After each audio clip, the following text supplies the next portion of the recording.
Welcome back to Dog and Partridge, a place of own fine craft ales. If you haven't met him before, this is my world famous brother Alan Partridge. This is my brewmaster brother, Dave Partridge. Well, not so brewmaster, I'm afraid to say, because we're going to start off where we left off last week with Summer Gold Liquid Ale or whatever it is. What's the full title there for me from Dark Rock Brewing? Liquid Summer Gold. Liquid Gold Summer Ale. This That's is the the one. classic beer range. Yes. This is one we reviewed on the last video. If you watched it, Yes. there you go. And we were, as I said, underimpressed, weren't we? I was underimpressed.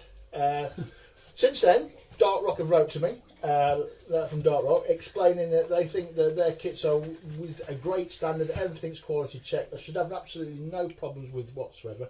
And probably pointing the finger that I've probably done something wrong. And I was like, that'd be stupid. I feel a retraction coming on. And then the next day or two, I was doing a brew in me Pecco, so I'll just show you the Pecco here. This is a Pecco thingy here.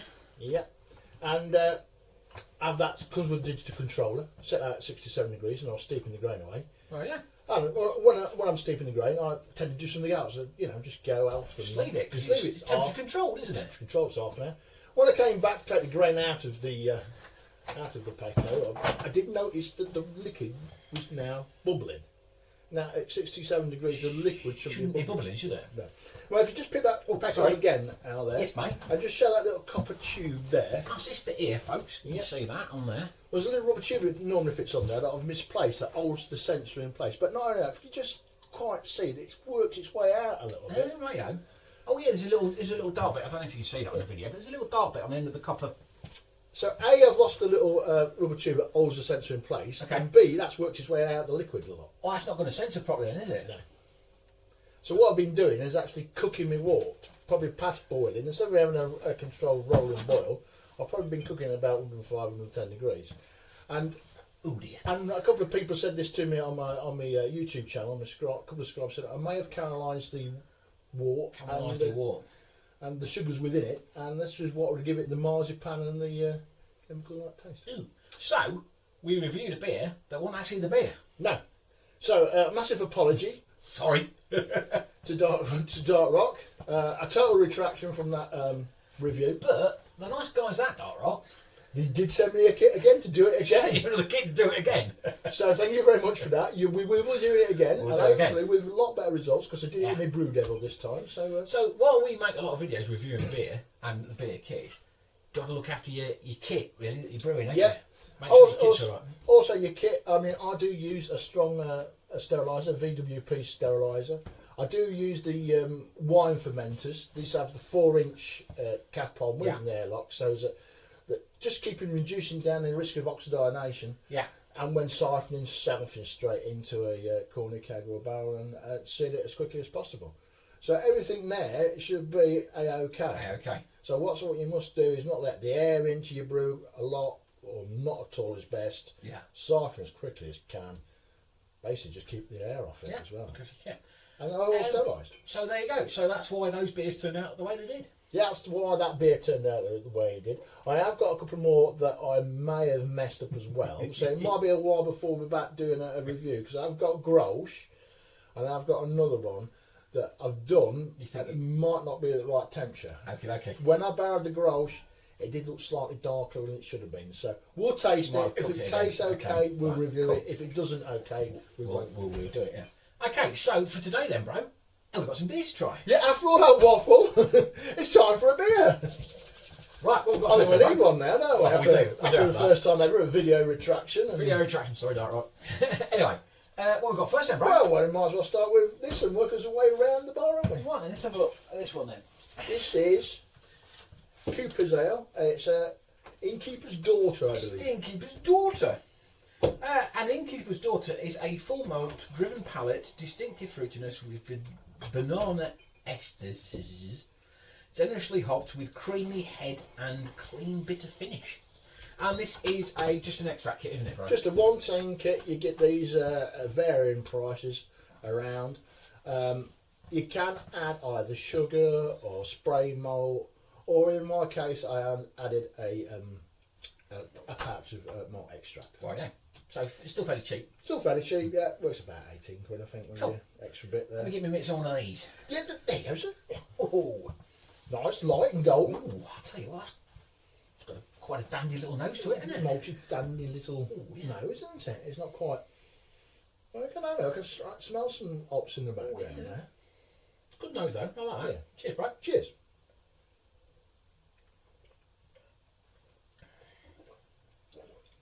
Cheeky. It's not bad. Actually, quite good, actually. There's a good dryness there. I think actually there is a slight sharpness coming from the Yeah, dryness. and that sharpness is, I know it's not, but it's making it, to me, reminiscent of almost a cider. A little bit. Yeah, isn't it? That Yeah. dryness with it. And I know it means about the banana Oh, yeah. banana-ness. Afterwards, Afterwards, you get like a little like a banana milkshake kind of like kick to the tongue there. That's got quite a few taste in it, yeah. Strange. That's strange. That. I didn't Not notice instantly, but afterwards you do, don't you? Yeah. Oh, it's a nice little... Nice little tidy kit, that. Yeah. And Brad, that other one that I poured down the sink the other week. Yeah, well, that was horrible. That was it. But that's a cracking little beer. Yeah, I could drink that. I'm quite happy with that. It's not going to be on the top 10 list, but, No, not on the top 10 list. but it's a good beer. Good, reasonable price beer. Good, easy drinking, quaffable beer. And easy to do if you're starting out, obviously, as well. Yeah, You know, Cooper's a rather nice, than easy this, kits to do. Lovely. Give that an 8 out of 10 already. It's a solid 8 all day long, that, mate. Yeah, I'll give that about an 8, yeah. Right then, Brad. What's next on the board, bro? We're going to move on to a bit of still in Australia, funny enough. We're going to move to Mangrove Jack's Australian Pale Ale. Oh, we do like these pouches as well. Here you go. It's the craft series thing, if you can see that on there, guys. So, yeah, this is recipe number 13, Australian Pale Ale. Tasting notes, this beer is an Australian take on the American Pale Ale with a fantastic malt character leading to a refreshing dry finish. Dry hopped with Citra, I do like Citra, and Ella. It has a beautiful passion and citrus fruit aroma and fruity flavours, as all sorts of information there, 5.1%, all your IBUs and everything. Cracking packs then. Oh, you judge of how good it is, won't we? Ella, I've never really heard of that Ella. Ella. No. Ooh. Strange. I quite like that. That's passion fruity and... Yeah, do getting some passion fruit and tropical fruitness. Yes, coming very from much so. that. And this is through the corny keg, isn't it, bro? This is through the corner keg. I've put this into a keg outside and then it's nice and chilled as well. And I give it a nice creamy head. Lovely. There you go. It's nice and, lovely. Oh, that's quite quaffable. Oh, that's good. There's a good sweetness there of the fruitness. I don't say it's quite passion fruit. It's more like... Which is good for me because I don't like an overly No. passion fruit, grapefruity taste. But there's just a nice hint of it in there Yeah. to make it quite quaffable, actually. That's quite And refreshing. the dryness and the bit... I don't think the citrus coming through enough.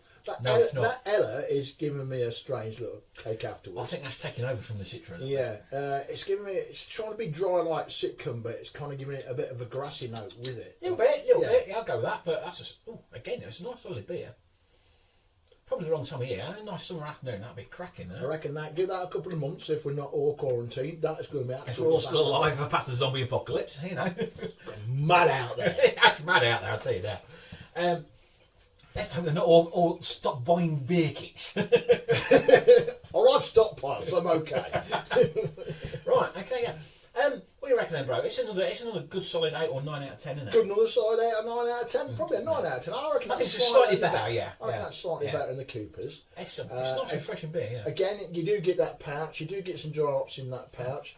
I do add an enhancer. My enhancer, again, my favourite enhancer is malt extra. You know, I'm bordering on between a 9 and 10. That is actually the more I drink it. That's a nice cracking little beer, that. There's more flavours going on as you drink it in there. The dryness of that hop is starting to waver onto your tongue a bit. Well done, Mangrove Jack. That's lovely. I like that one. Yeah, cool.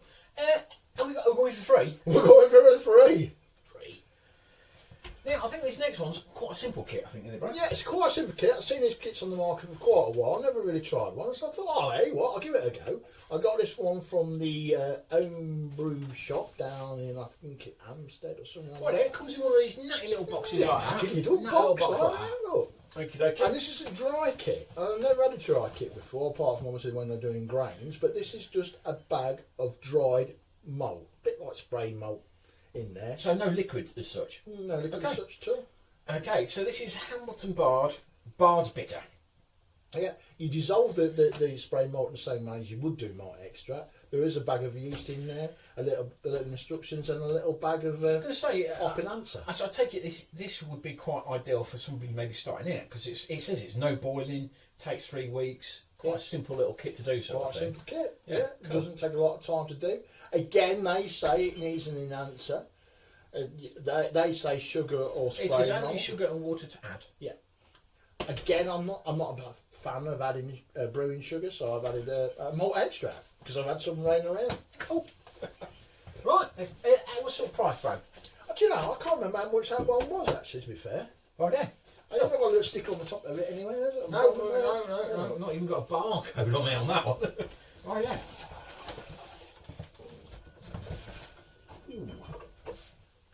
Well, they do say it's they're using. No, wait a minute, I put the wrong beer up there. Ah, there you go. How many beers going on in here Be today? trying your beer. So this is just a normal, Just a bitter. I say a classic bitter, I dare And say. you know what? It smells like one. Smells like exactly like a classic bitter, doesn't it? You remember, I mean, we're obviously of a certain age, but you remember going to the pub when you're younger, you just ask for a bitter? You got what you got. That's what you got. No, it's kind of malty sort of nose to it. That's the same thing, malty, yeah. Yeah. Malty nose to it.